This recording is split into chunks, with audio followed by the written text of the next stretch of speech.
explain maybe how the Iraq War has impacted Uganda and sapped resources away from that conflict. And maybe if you can speak about the linkage there.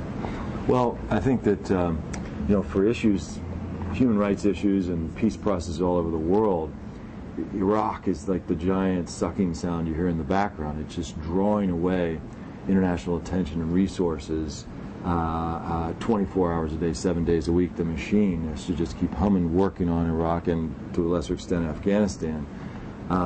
So generally, not only are most of the resources, diplomatic attention going to those global war on terror issues, but it's also then when we need to go to New York to work in the Security Council, or we need to deal with the European Union, we would prefer not to pressure anyone else or push anyone else, because we need to reserve and save our political capital, as President Bush calls it, our leverage, for the top tier issues related to the global war on terror. So it's not only the first tier, which is the diversion of resources, but it's also the second tier, the diversion of energy and willingness to then expend what leverage we do have. And in Northern Uganda, for example, we would have a great deal of leverage because we'd prefer to save it and hold it for the things that are most important, or at least that are most important to this particular administration. We were at the State Department this morning, and we were sort of speaking with them about what they were doing, and I think it's a little frustrating for us because we feel like they feel like they're doing enough, and obviously we feel like they could be doing more. I think our hope is to sort of motivate enough people to push for a senior official or some sort of diplomat to go over and oversee the peace process and be involved and just have a presence there. 2005, Bill O'Reilly called Don Cheadle a phony. He said specifically he's got a movie out now, so he's running around. I think Cheadle's a phony, and I just don't want these stars to be getting all this good publicity using people. I was wondering if you have any type of response to that. Yeah, no, I think it's a huge fear of mine, that I will bring any kind of negative attention to a situation that couldn't be any worse. You'll finally be exposed as the phony. Yes, the big phony that I am. And thanks for that. That's right. Waiting for my moment. Yeah. But obviously, there's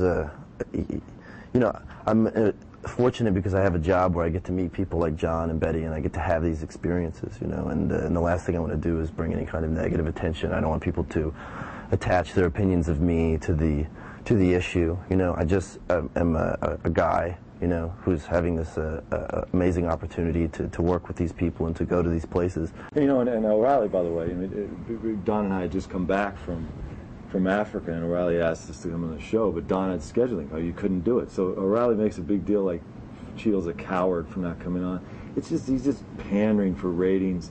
He doesn't want to have a discussion about Northern Uganda. He will use, or Darfur, or any of these issues. More than anyone, these guys will use these kinds of issues as roadkill for ratings.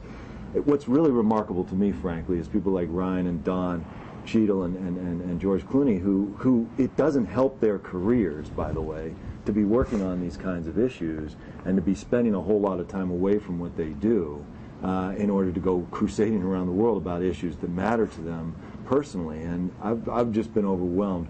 People will always chip away. Haters and resenters are always chipping away at people like this. But thank God we have some of these guys bringing attention to these issues. Otherwise, no one would care, and we would be crying in the wilderness about the sad situation in places like Northern Uganda. So Ryan's taken what light comes to him on the first basis of his career and reflected it, rather than saying, "Hey, look at me." He's reflecting it to little kids like Joyce and the issue of child soldiers in Northern Uganda, and hopefully we can get some action from our administration in Washington in response to it. So I think there's no negative, there's no downside, and people that look for the downsides are sort of the debris, the barnacles that feed off of this kind of stuff, and that's how they get their ratings. Yeah, man.